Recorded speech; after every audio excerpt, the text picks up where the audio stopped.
YouTuber Rajan വീണ്ടും അറസ്റ്റിലായിരിക്കുന്നു.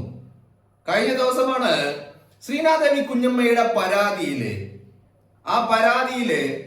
Arrest നടത്തി CPM-ന്റെ local സെക്രട്ടറിയും CPM-ന്റെ ബാജ് കമ്മിറ്റി അംഗമൊക്കെ പോയി അടൂരിലെ പോലീസ് സ്റ്റേഷനിൽ ജാമ്യമെടുത്ത് പുറത്തിറങ്ങിയ രാജൻ വീണ്ടും ശ്രീനാദേവി കുഞ്ഞമ്മക്കെതിരെ കലിതുള്ളി അധിക്ഷേപം ചൊരിഞ്ഞതിന്റെ അടിസ്ഥാനത്തിൽ രാജനെ വീണ്ടും പോലീസ് പൊക്കിയിരിക്കുന്നു. രാജനെ ഇത്ര കലിപ്പാകാനുണ്ടായ കാരണം എന്ന് പറഞ്ഞാല് രാജൻ അടൂരിലെത്തിയപ്പോ അടൂരിൽ രാജനൊരു സ്വീകരണം കിട്ടിയിട്ടുണ്ടായിരുന്നു. ആ സ്വീകരണമാണ് രാജനെ വല്ലാതെ അസ്വസ്ഥപ്പെടുത്തിയത്. അപ്പൊ ആ സ്വീകരണം കിട്ടിയതിന്റെ അടിസ്ഥാനത്തിൽ ജാമ്യത്തിലിറങ്ങിയ രാജൻ വീണ്ടും തെറിവിളികൾ തുടങ്ങിയപ്പോ രാജനെ വീണ്ടും പോലീസ് കൂട്ടി അറസ്റ്റ് ചെയ്തിരിക്കുന്നു എന്നുള്ള വാർത്തയാണ് നമുക്ക് മുന്നിലേക്ക് വരുന്നത്.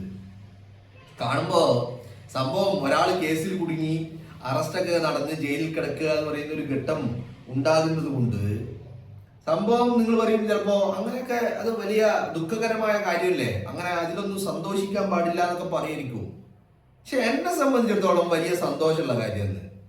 കാരണം രാജൻ ശ്രീനാദേവി കുഞ്ഞമ്മയിലേക്ക് എങ്ങനെയാ എത്തിയത്, ശ്രീനാദേവി കുഞ്ഞമ്മ എങ്ങനെയാ രാജന്റെ ടാർഗറ്റ് ആയത്, എന്ന് മുതലാ ശ്രീനാദേവി കുഞ്ഞമ്മയെ രാജൻ തെറി വിളിക്കാൻ തുടങ്ങിയത്, എന്ന് മുതലാ കൃത്യമായിട്ട് റിപ്പോർട്ടർ TV മരം കൊള്ളക്കാരൻ വീരപ്പൻ ആൻഡോയുടെ റിപ്പോർട്ടർ TVയിൽ നിന്ന് ശ്രീനാദേവി കുഞ്ഞമ്മയെ വിളിച്ച് ശ്രീനാദേവി കുഞ്ഞമ്മയോട് സാങ്കല്പിക ഇരയാകാൻ തയ്യാറാകോ ഓഫറുകൾ വെച്ചപ്പോ തനിക്ക് ആ ഓഫർ വേണ്ട, താൻ അതിന് ഇല്ല എന്ന് മാത്രമല്ല തനിക്ക് ഇങ്ങനെ ഒരു അനുഭവം ഉണ്ടായെന്ന് അവര് പൊതുമധ്യത്തിൽ വിളിച്ചു പറഞ്ഞപ്പോഴാണ് രാജൻ യജമാനന്മാർക്ക് വേണ്ടിയിട്ട് ശ്രീനാദേവി കുഞ്ഞമ്മയെ വേട്ടയാടാൻ ഇറങ്ങി പുറപ്പെട്ടത്. മനസ്സിലാക്കണം. അപ്പൊ അതുവരെ രാജന്റെ ടാർഗറ്റ് രാഹുൽ മാങ്കൂട്ടമായിരുന്നു, ഷാഫി പറമ്പിലായിരുന്നു. രാജന് കൃത്യമായി കൊരക്കുന്നതിനുള്ള കൂലി UKG സെന്ററിൽ നിന്ന് കിട്ടിക്കൊണ്ടേയിരുന്നിരുന്നു. ആ UKG സെന്ററിൽ നിന്ന് രാജന് കൂലി കിട്ടിയത് കൊണ്ട് രാജൻ കുരച്ചുകൊണ്ടേയിരുന്നു. അപ്പൊ രാജൻ എത്രയൊക്കെ കുരച്ചിട്ടും ശ്രീനാദേവി കുഞ്ഞമ്മയുടെ ഒരൊറ്റ ഫേസ്ബുക്ക് കുറിപ്പ് ഈ പറയുന്ന UKG സെന്ററിലെ ഗൂഢാലോചനകളൊക്കെ പൊളിഞ്ഞു വീണതാണ് രാഹുൽ മാങ്കൂട്ടം കേസിൽ. ആ രാഹുൽ മാങ്കൂട്ടം കേസില് ഇതൊക്കെ പൊളിഞ്ഞു വീണപ്പോ ഇതൊക്കെ പൊളിച്ച വ്യക്തി ആരായി? ശ്രീനാദേവി കുഞ്ഞമ്മയായി. അങ്ങനെയാണ് ശ്രീനാദേവി കുഞ്ഞമ്മ രാജന്റെ ശത്രുവായി മാറുന്നത്, രാജന്റെ ടാർഗറ്റായി മാറുന്നത്. മനസ്സിലായില്ലേ? അങ്ങനെയാണ് ശ്രീനാദേവി കുഞ്ഞമ്മക്കെതിരെ അസഭ്യവർഷവും പൈങ്കിളി കഥകളും വ്യാജങ്ങളും ഒക്കെ പടച്ചു വിട്ടുകൊണ്ട് രാജൻ രംഗത്തെത്തുന്നത്. അപ്പൊ രാജന് കൂട്ടായിട്ട് സിബിയു ഉണ്ടായിരുന്നു. അങ്ങനെ ഇവര് രണ്ടുപേരും ചേർന്ന് ഈ പറയുന്ന അധിക്ഷേപങ്ങൾ ചൊരിഞ്ഞുകൊണ്ടേയിരിക്കുകയായിരുന്നു എന്നുള്ളതാണ്. അവിടെയാണ് രാജന് കാര്യങ്ങൾ മാറി മറിഞ്ഞത്. അങ്ങനെയാണ് ശ്രീനാദേവി കുഞ്ഞമ്മ പരാതി നൽകുന്നത്. പരാതി പോയി എന്നറിഞ്ഞപ്പോ, അതായത് റിട്ടേൺ കംപ്ലൈന്റ് പോയി എന്നറിഞ്ഞപ്പോ രാജൻ ഒളിവിൽ പോയി. 10-21 ദിവസം രാജൻ ഒളിവിൽ കഴിഞ്ഞു. ഇടയിൽ രാജന് തോന്നി, അല്ലെങ്കിൽ രാജനോട് ആരോ പറഞ്ഞു കൊടുത്തു, ഈ ഒളിവിൽ കഴിഞ്ഞിട്ട് കാര്യമില്ല. കാരണം ഒളിവിൽ കഴിഞ്ഞാൽ ഒന്നിലെ ചാവുന്നത് വരെ ഒളിവിൽ കഴിയേണ്ടി വരും, പുറത്തിറങ്ങാൻ പറ്റൂല. പുറത്തിറങ്ങിയാൽ അപ്പൊ പൂട്ടും. അപ്പൊ അതിലും നല്ലത് മെല്ലെ പുറത്തിറങ്ങിയിട്ട് എന്താക്കുക, പോലീസുകാർ അറസ്റ്റ് ചെയ്തോട്ടെ, നമുക്ക് ജാമ്യത്തിൽ ഇറങ്ങാം എന്നുള്ളതായിരുന്നു രാജന് കിട്ടിയ നിയമോപദേശം. അങ്ങനെയാണ് രാജൻ പുറത്തിറങ്ങിയത്. ഇപ്പൊ രാജൻ പുറത്തിറങ്ങിയപ്പോ രാജൻ കരുതി എന്താ, ഒരു അറസ്റ്റ് ഉണ്ടാകും. ഇപ്പൊ രാജൻ എന്താക്കി, ജാമ്യത്തിന് വേണ്ട ഏർപ്പാടുകളൊക്കെ പുറത്തിറങ്ങുന്നതിന് മുമ്പ് എല്ലാം സെറ്റാക്കി, ആളുകളെയൊക്കെ വിളിച്ച് രണ്ട് ജാമ്യക്കാരെയൊക്കെ സെറ്റാക്കിയിട്ടാണ് രാജൻ പുറത്തിറങ്ങിയത്. അപ്പൊ രാജനെ അറസ്റ്റ് ചെയ്ത് അടൂരിലെത്തിയപ്പോ തന്നെ പിറ്റേ ദിവസം തന്നെ രാജന് ജാമ്യം ലഭിക്കുകയും ചെയ്തു. ശരി തന്നെയാണ്. പക്ഷേ അടൂരിൽ ഒരു സ്വീകരണം ഉണ്ടായിരുന്നു. ആ സ്വീകരണം രാജൻ ഒട്ടും പ്രതീക്ഷിച്ചതല്ല എന്നുള്ളതാണ്. മനസ്സിലായില്ലേ? രാജന് ഒട്ടും ആ സ്വീകരണം പ്രതീക്ഷിച്ചതേ അല്ലായിരുന്നു. അങ്ങനെയാണ് രാജന് നല്ലൊരു സ്വീകരണം കിട്ടി. അടൂരിൽ സ്വീകരണം കിട്ടി, പിറ്റേ ദിവസം ജാമ്യമൊക്കെ കിട്ടി പുറത്തിറങ്ങി. അപ്പോ ഈ സ്വീകരണത്തിൽ കിട്ടിയ സംഭവം ഉണ്ടല്ലോ, അത് ഫിക്സഡ് ഡെപ്പോസിറ്റ് പോലെ രാജന്റെ ഉള്ളിൽ അങ്ങനെ കടന്നു. രാജൻ ഇറങ്ങി നേരെ സിബിയുടെ അടുത്തേക്ക് പോയി. സിബിയുടെ അടുത്തേക്ക് പോയിട്ട് സിബിയും രാജനും കൂടി വീണ്ടും തെറിവിളി തുടങ്ങി. കാരണം അമ്മാതിരി കിട്ടലാ കിട്ടിയത്. അപ്പൊ സിബിയും രാജനും കൂടി വീണ്ടും തെറിവിളികൾ ആരംഭിച്ചു. തുടർന്ന് വീണ്ടും ശ്രീനാദേവി കുഞ്ഞമ്മ ഒരു പരാതി കൂടി ഇന്നലെ കൊടുത്തു. ഇന്ന് രാജനെ പൊക്കി. ഇന്നലെ പരാതി കൊടുത്തു, രാജനെ ഇന്ന് പൊക്കി. അതാണ് യാഥാർത്ഥ്യം എന്ന് പറയുന്നത്. അപ്പോ രാജനെ കഴിഞ്ഞ പ്രാവശ്യം പൊക്കിയപ്പോ കരയാൻ കുറെ ആൾക്കാരുണ്ടായിരുന്നു. കാരണം എന്താ? അവരായിരുന്നു രാജനെ സ്പോൺസർ ചെയ്തുകൊണ്ടിരുന്നത്. രാജന് ചെല്ലും ചെലവും കൊടുത്ത് രാജനെ കൊണ്ട് വേണ്ട വിധം ആവശ്യത്തിലധികം കുരപ്പിച്ചുകൊണ്ടിരുന്നത് ഈ സ്പോൺസർമാരായിരുന്നു. ആ സ്പോൺസർമാരുടെ കരച്ചില് നമ്മൾ പല ഭാഗത്തു നിന്നും കേട്ടു.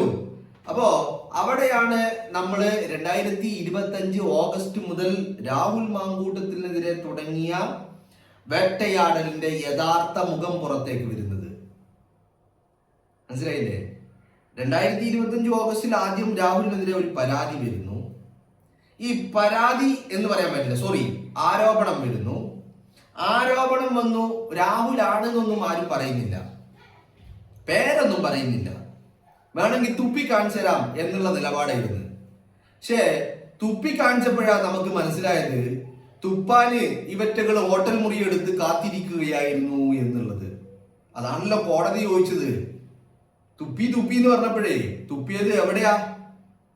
നിങ്ങൾ പരാതിയിൽ പറയുന്നത് പോലെ മുഖത്ത് തന്നെയാണോ തുപ്പിയത്, അതോ തുപ്പിയത് മറ്റെവിടെങ്കിലും ആണോ എന്ന് കോടതി ചോദിക്കാനുണ്ടായ കാരണം അങ്ങനെയാണല്ലോ.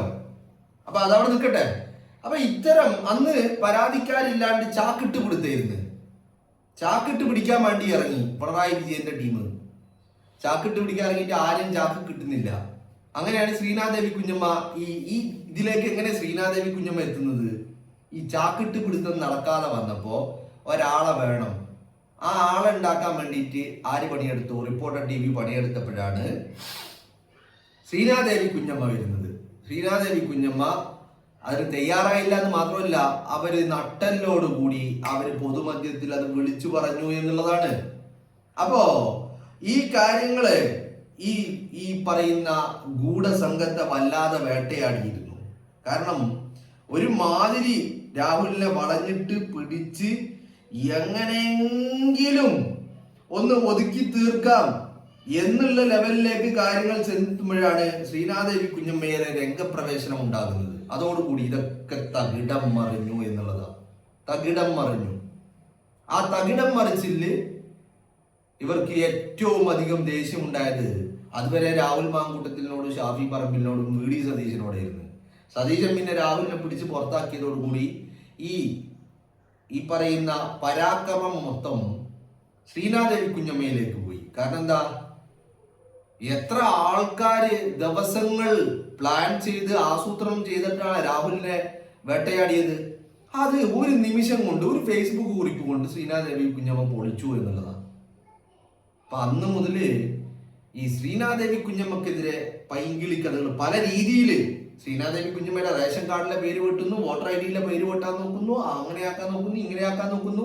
അതിനിടയിൽ ഒരു കൊലപാതക കുറ്റം ശ്രീനാദേവി കുഞ്ഞമ്മയുടെ തലയിൽ വെച്ച് കെട്ടാൻ നോക്കുന്നു. അങ്ങനെ പലതും നോക്കി, എല്ലാം പൊളിച്ചടുക്കി ശ്രീനാദേവി.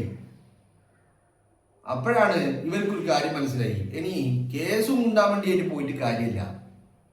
മാക്സിമം അധിക്ഷേപിക്കുക, തെറി വിളിക്കുക, വ്യാജങ്ങൾ ഉണ്ടാക്കിയിട്ട്. സ്ത്രീയാണല്ലോ, ഒരു സ്ത്രീ ആയതുകൊണ്ട് വ്യാജങ്ങളിൽ അവരെ തകർത്ത് കളയാമെന്ന് കരുതിയിട്ടാണ് ഈ രാജന് കൊട്ടേഷൻ കൊടുത്തത്. രാജനാണെങ്കിലോ, രാജൻ നോക്കുമ്പോ ഈ ജീവിതത്തിൽ ഇന്ന് വരെ കാണാത്തത്ര പണമാണ് UKG സെന്ററിൽ നിന്ന് വന്നുകൊണ്ടിരിക്കുന്നത്.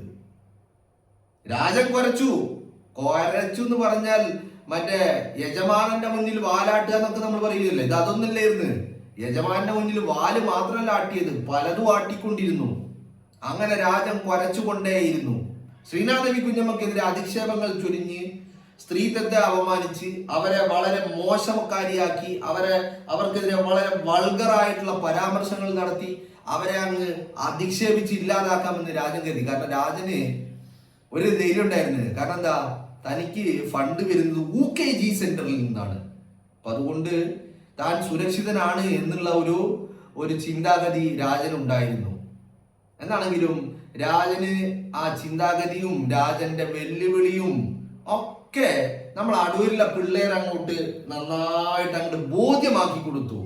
രാജൻ പറഞ്ഞതാണോ ശരി, അല്ലെങ്കിൽ വേറെ ആരെങ്കിലും പറഞ്ഞതാണോ ശരി, എന്താണ് ശരി എന്നൊക്കെ ഉള്ളത് രാജന് നല്ല ബോധ്യമായി. അപ്പൊ അതിന്റെ അടിസ്ഥാനത്തിലാണ് ജാമ്യത്തിൽ ഇറങ്ങിയിട്ട് വീണ്ടും കുരക്കാൻ തുടങ്ങിയത്. എന്നാലും വീണ്ടും അകത്ത് പോയിട്ടുണ്ട് എന്നുള്ളതാണ്.